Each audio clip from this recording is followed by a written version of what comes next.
What it do is video number 2, baby. These are my PMS videos, not to be mistaken for other things. That's physical, mental, and spiritual workouts. Today, my guest Sansa will be joining me. As you can see, I like to put some of my vices in the back. Got handy number 7. I like to have my vices around just to know that I'm stronger than them, you know. Got my new boot, not to be mistaken for my old shitty boot.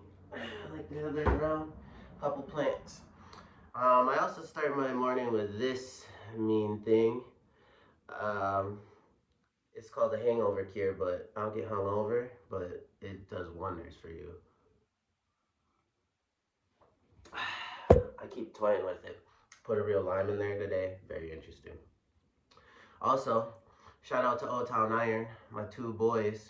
Shout out to Jacob Colburn, Breno Colburn. Started this gym from scratch. Representing today. And got my basic white girl hat on. You know, got the Carhartt. So for the workout today, again, no leg aspect. So those of you who don't have a torn Achilles, you know, when we get done with this, go take a jog around the block. Go walk around the block, grab your dog, whatever. Just go do something with your legs, all right? I like the sauna after. That's my thing. I like to detox like that. So today we're gonna do decline push-ups, all right? So I got a little elevated surface. I got an ottoman over here. Same concept. I got a straight line from my heels to my shoulders, and I'm gonna do as many push-ups as I can.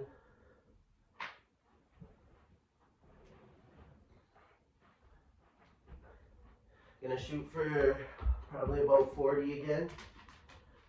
I think Sansa's doubting me. Try to keep your elbows tucked and your core tight.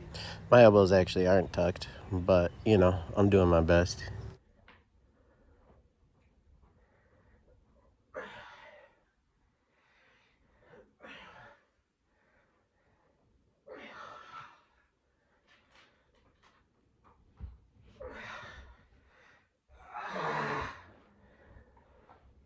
Ooh, man, gotta love push-ups.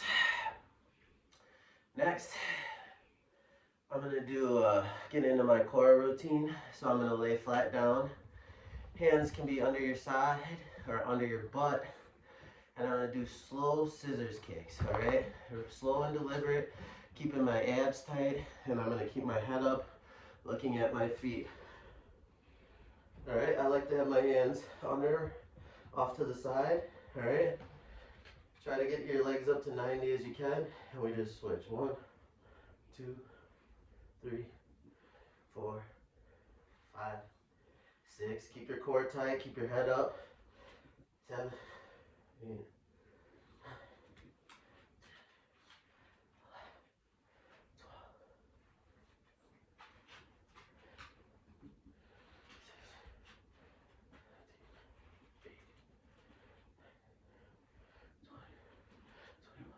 My feet never touch the ground, by the way. They go to about 6 inches off the ground.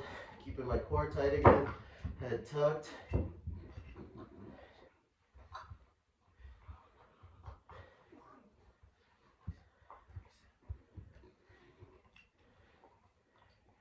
I lost count, so I'm gonna do 10 more. Try to get to 50. I think it should be about there.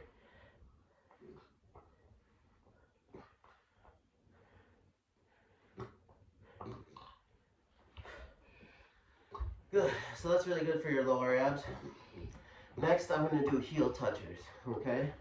So I'm gonna lay down, keep my core flexed, head looking up at my feet. These are harder when your feet are close together and farther away from your butt. These are easier if you need when your feet are wider apart and closer to your butt. All right, so I'm gonna try to keep my feet together and away from my butt. All right, got my abs flexed, chin tucked, and I'm just gonna go side to side, touching my heels. Again, feet closer together and farther away is harder. If you have your feet apart and closer to you, it is easier. Do about 50 of these.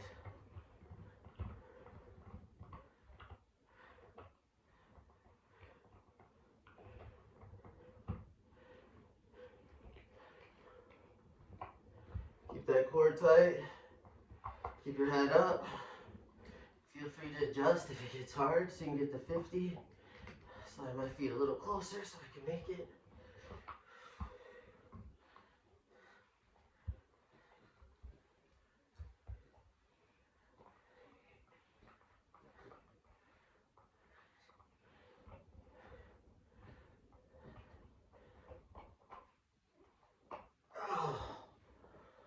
Whew.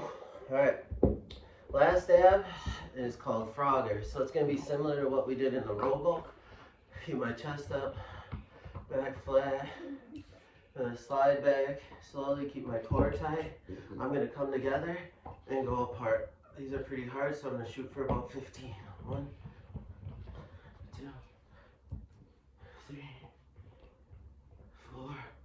I like to hold a little bit when I get back here for a count. 5, 6. Keep those cores tight. 8. Don't mind Sansa, she's chewing on her sweet potato. 5, 9, 10. You'll feel these in your hip flexors a lot, which is part of your core, which is important. 12, 13, 14, 15. Woo! There's that workout. Alright, now for the mental part. Again, first rule of leadership: in order to lead people, you have to be able to lead yourself. You have to know who you are. You have to know what your weaknesses are, your strengths, and once you know all that, your life becomes so much easier. Alright, so for my mental test today, I try to do this every day when I get out the shower. My high school football coach, shout out to Jack Seinel, shout out to Wausau East Lumberjacks, shout out to the 715. He had all these great ceilings, like you can't soar with the eagles if you're walking with the turkeys, you know. Basically, don't hang out with stupid people, you won't be successful, you know, stupid sayings like that. But they've actually stuck with me my whole life. And he always talked about passing the mirror test. So, every night when you're brushing your teeth, or every morning when you get up, think about what you did that day. Alright, you gotta look in the mirror and pass the mirror test. What the mirror test is you never stay the same. You either get better or you get worse every day. You never stay the same. So you need to look in the mirror and be like, I got better today. So yesterday, I got better, you know. I got up, I worked out, I did all my requirements. I cleaned some stuff around the house. I laid down a little floor ceiling. I was going into kits and file, and this lady looked like she was struggling with some boxes. I just asked if she needed some help carrying them in. I had my boot on and everything. She kind of looked and she said, no, I got it. You know, I just try to be helpful, try to be the best person I can be every day. So I got better. You know, I did all those things, worked out, tried to help someone, did some stuff around the house. I could look in the mirror and say I got better every day. So I passed the mirror test yesterday. So make sure you get up after you get out of this, to work out, the sauna, after your jog, go look in the mirror and see if you can pass the mirror test. Just remember, you get better or you get worse. You never stay the same every day. As for the spiritual side, I don't really read the Bible at all. I read Proverbs because it's just about being a better man, but I don't really read it that much. And occasionally I'll get this like little feeling. My Bible's like not beat up, but like there's pages folded and stuff. So I'll just read one of those random pages one day. So last week I opened up one of those pages and it was the book of Jude. And that's very significant for me because one of my best friends and is Brent Jude, who I ran track with, lived with for many years. He's out in Dayton, Ohio now, and he's a dude that's overcome a lot in his life. He's beat cancer twice. We won a national championship. He was part of the team. He was part of my relay. He ran with one leg for me because he had a tumor the size of a fucking golf ball in his hamstrings and didn't really realize it. His older brother was my best coach. Shout out to Willie Jude. He did a lot for me Taught me how to be a man. You know, I never had a dad, so a lot of coaches were my father figures. So that had a lot of significance. And the chapter opens up like, um, it's like Jude, a slave of Jesus Christ, which I didn't know he had slaves, and brother to James. My middle name is James, so this chapter is like, boom, I'm like, this is it. All right, and the chapter ends up being about the dangers of false teachers. All right, and it basically says that like the churches have been invaded by unholy people, people that are corrupt. And I never connected with religion at all. You know, I was always kind of a little bit spiritual, maybe for a little bit. I took a lot of classes. I kind of knew there was something there. But mainly I was an atheist for 33 years, you know, and I served the devil. But so because the church never really made sense with me, like doing rituals and stuff and like practicing cannibalism, I don't know, none of that made sense. So reading this chapter really stood out to me because it's like, you know what? These churches are corrupt. Some stuff is corrupt. If you don't vibe with it, you don't vibe with it. So don't force yourself into being in a religion.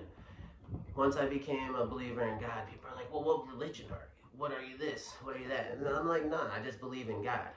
And one of my teachers always talks about, shout out to Jared Sanchez, always talks about all that matters is your relationship with God. God is within each and every one of us, and we are His church. We are His temple.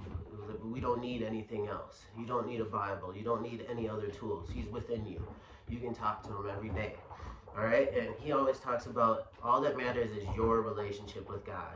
You know, not someone else's. You know, maybe me and God have an understanding of, you know, if I like to smoke weed, I could smoke weed if I wanted to.